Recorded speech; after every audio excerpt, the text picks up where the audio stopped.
Hello प्यारे बच्चों, नमस्कार। स्वागत है आप सभी का एनसीईटी कॉन्सेप्ट पर। तो बच्चे, आप सभी को पता होगा कि अभी तक ना आपके आंसर किया है ना अभी तक आपका रिजल्ट आया हुआ है एनसीईटी आईटीपी का। लेकिन यहाँ पे एक यूनिवर्सिटी है जिसका नाम है गुरु नानक देव यूनिवर्सिटी। ठीक है, गुरु नानक देव यूनिवर्सिटी ने अपना बच्चे क्या हुआ है काउंसलिंग पोर्टल ओपन कर दिया है, लेकिन अभी काउंसलिंग नहीं हो रहा है।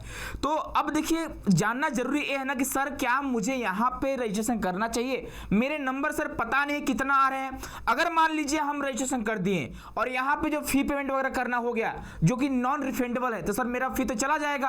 तो हम लोग को क्या करना चाहिए? तो पूरी तरह से आप लोग वीडियो में बने रहिएगा, लास्ट तक वीडियो को जरूर देखिएगा। उसके बाद आपको डिसाइड कर सकते हैं कि आप लोगों को हड़बड़ी करनी चाहिए कि नहीं। आप सभी को पता होगा कि हड़बड़ी में गड़बड़ी होती है। ठीक है, इस बात का ध्यान रखिएगा।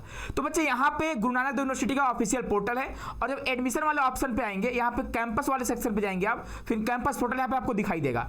रजिस्ट्रेशन विल स्टार्ट 8 मई। ठीक है, यानी 8 मई से आप सभी का जो है रजिस्ट्रेशन स्टार्ट हो जाएगा। कब तक होगा तो उसके बारे में डिटेल में जानेंगे। और यहाँ पे आप देखोगे दिया है व्यू प्रोस्पेक्टस और एडमिशन नोटिस और गो टू एडमिशन पोर्टल। तो पहले हम जाएंगे प्रोस्पेक्टस पे। ठीक है, काफी लंबा दिया हुआ है, जो डाउनलोड करोगे आप तो आपको दिखाई देगा। कम से कम मुझे लगता है 40-50 पेज का, उतना आपको नहीं पढ़ना है। यहाँ पे आप देखो क्या दिया है, गो टू एडमिशन पोर्टल। अगर हम एडमिशन पोर्टल पे जाते हैं तो यहाँ पे अभी तो शो नहीं करेगा। कब से शो करने लगेगा?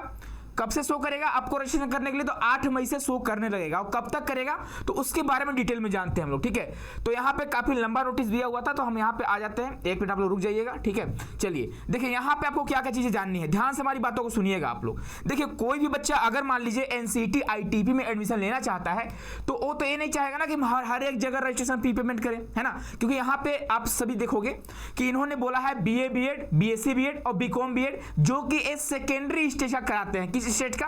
बच्चे, ये जो कोर्स कराते हैं सेकेंडरी स्टेज का कराते हैं। और सेकेंडरी स्टेज का मतलब क्या होता है कि आप यदि 9 से 12 तक का टीचर बनना चाहते होंगे तो आप यहाँ पे रजिस्ट्रेशन कर सकते हैं। लेकिन एक बात और ध्यान रखिएगा, इन्होंने अच्छे से मेंशन कर रखा है कि मैं क्लोज काउंसलिंग करा रहा हूं, न कि ओपन काउंसलिंग। ठीक है, ध्यान रखिएगा।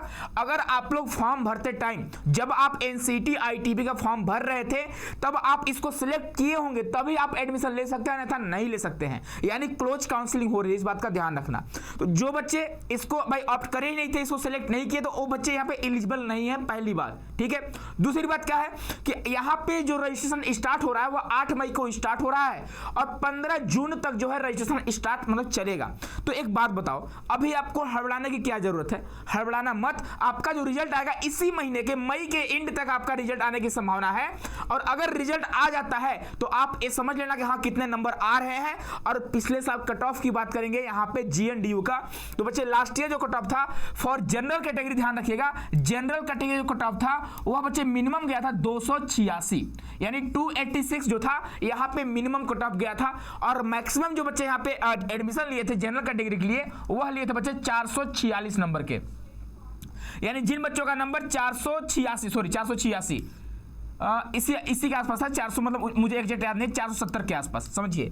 ठीक है, यानी कि यहाँ का जो कट ऑफ था 286 था और मैक्सिमम जो बच्चे यहाँ पे एडमिशन लिए थे 470 नंबर तक एडमिशन लिए थे। तो क्या अगर मान लीजिए आपका अभी तक रिजल्ट नहीं आया है और मान लीजिए अगर रिजल्ट आता भी है, अगर आपके जनरल कैटेगरी है 200 नंबर आ रहा है, तो क्या मतलब रह जाएगा रजिस्ट्रेशन करने में? कोई मतलब नहीं रह जाएगा। अगर आपके 200 नंबर आ रहे हैं और आप रजिस्ट्रेशन कर दे रहे हो, एडमिशन ही नहीं हो पाएगा। तो आपको मैं बोलूंगा पहले रिजल्ट का कर लो, हड़बड़ाना नहीं है। अगर मान लो इस महीने के अंत तक अगर रिजल्ट नहीं आती है तब आप रजिस्ट्रेशन कर देना। और जिन बच्चों ने ठान लिया है कि मुझे सर यहीं पे एडमिशन लेना है और मेरा 300 प्लस नंबर आ रहे हैं, 300 प्लस आ रहे हैं, तब आप जाकर रजिस्ट्रेशन कर सकते हो। लेकिन अभी आपको हड़बड़ाने की जरूरत नहीं है। ये नहीं कि जो पहले रजिस्ट्रेशन करेगा उसका पहले एडमिशन होगा, ऐसा कुछ नहीं है, ध्यान रखना आप लोग। तो आपका जो टाइम है वह 15 जून तक का टाइम है, यानी आप 14 जून तक भी वेट कर सकते हो रिजल्ट का, और उसके आधार पर देख सकते हो कि मेरे कितने नंबर आ रहे हैं, फिर आप रजिस्ट्रेशन कर सकते हो। और मैं इसलिए ऐसा बोल रहा हूं कि आपको पता होगा यहां का जो बच्चे फी वगैरह है काफी ज्यादा है। ठीक है, आप अगर देखोगे तो यहां का फी आपको शायद दिखाई दे रहा होगा, 1 मिनट। यहाँ का जो क्या बोलते हैं जो रजिस्ट्रेशन फी है लगभग 1500 रुपए है। ठीक है, कितना है?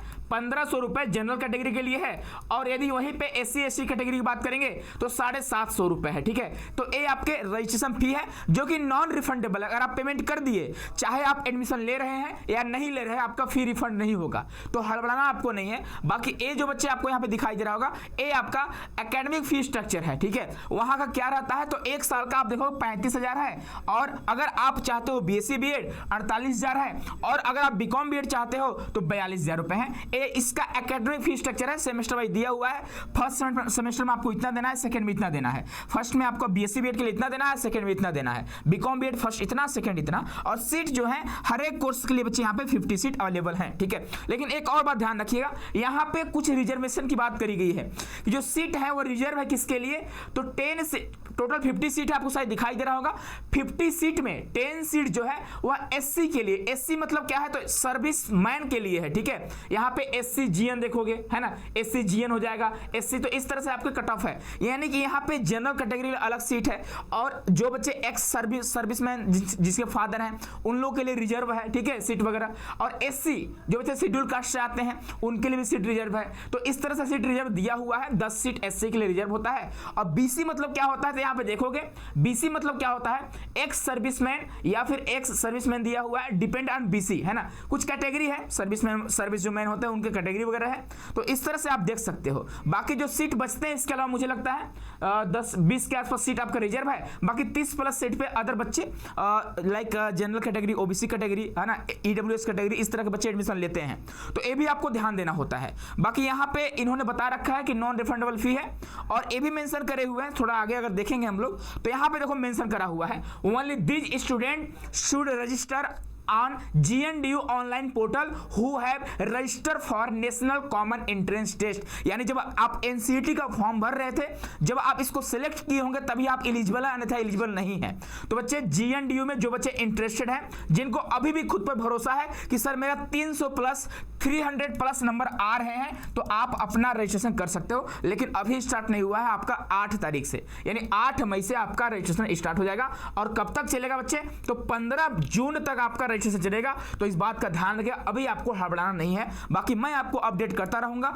जो बच्चे सिर्फ यहीं पे चाहते हैं सर मुझे यहीं लेना चाहे जो हो जाए, तो आप जाकर रजिस्ट्रेशन कर सकते हैं। और जिन बच्चों का ऑप्शन भी रहेगा वो थोड़ा वेट कर लेंगे। ठीक है, तो आई होप कि आप सभी को वीडियो समझ में आ गया होगा। और इसके अलावा मुझे नहीं लगता है आपको GNDU के बारे में कुछ और जानना चाहिए। आपको फी वगैरह पता चला, ज्यादा फी नहीं है। ठीक है, एक साल का 35,000 48,000 है। कट ऑफ भी आपको पता चल गया होगा। कट ऑफ जो है बच्चे 286 लास्ट ईयर गया था फॉर जनरल कैटेगरी, है ना, 286 गया था, 286 फॉर जनरल कैटेगरी।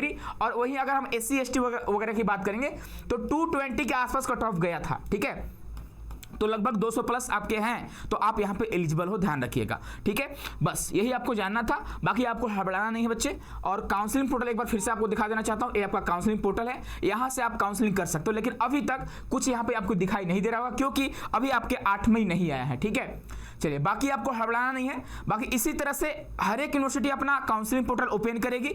अब आप ये भी कमेंट में पूछोगे सर मुझे पता है ना, सर IIT का कब आएगा, है ना, सर RI का कब आएगा, सारा चीज आप लोग पूछने वाले, मुझे पता है। इसलिए मैं पहले बता रहा हूँ, जैसे जैसे आता जाएगा मैं आपको बताता जाऊंगा, तो आपको परेशान नहीं होना है। इसी तरह से हर एक यूनिवर्सिटी अपना काउंसलिंग पोर्टल ओपन करती है, या फिर बच्चे आपको गूगल फॉर्म देती है। मैं आपको अपडेट करता रहूंगा, तो आप जुड़े रहिए NCET कॉन्सेप्ट के साथ। बाकी बच्चे आप टेलीग्राम को भी ज्वाइन कर लीजिए। टेलीग्राम चैनल हमारा है जिसका नाम है NCET ITP कॉन्सेप्ट। मिलते हैं बच्चे हम लोग नेक्स्ट वीडियो में। खूब खुश रहिए, खूब मस्त रहिए, स्वस्थ रहिए। बहुत बहुत धन्यवाद आप सभी को।